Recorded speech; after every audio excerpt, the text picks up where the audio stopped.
Hello mga loves! Another video, another vlog!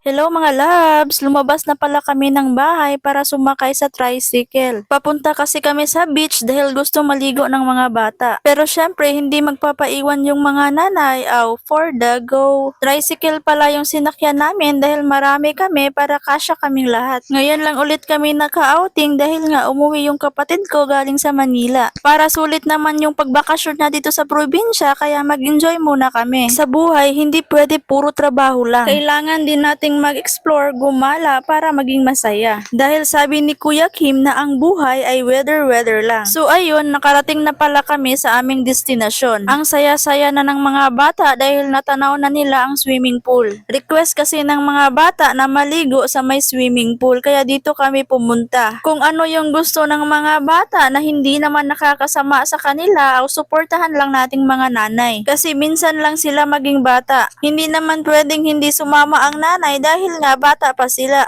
yung mga nanay for the go. Nagdala pala kami ng mga pagkain dahil alam naman natin basta maliligo, magugutom. Bakit kaya gano'n no? Basta maliligo, magugutom ka? Dinala pala namin yung cake na tira nung birthday. Nag-celebrate pala ng birthday yung anak ng kapatid ko kaya din siya umuwi sa probinsya. Magtagalog muna ako ngayon dahil may nag-request na magtagalog daw ako dahil hindi sila nakaintindi ng Bisaya. Kakayanin ko to. Ako'y nahihirapan na sa kalisod. Iligo na lang natin para ma-refresh yung utak natin. Para hindi maubos yung Tagalog natin na inipon ko para dito. Ayan, enjoy na yung anak ko mag-swimming. Sulitin mo na anak dahil minsan lang tayo makaligo ng swimming pool. Masayang masaya na ako pag nakikita kitang masaya. Pero ako lang ba yung babaeng hanggang ngayon hindi pa rin marunong lumangoy? Kaya nagsuot ako ng life vest para subukang lumangoy. Baka sakaling matuto ako dito.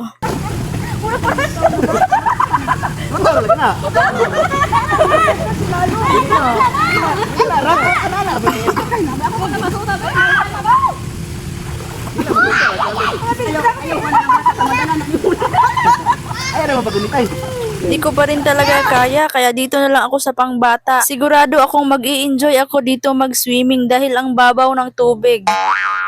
Hanggang dito na lang. See you on my next vlogs. Bye!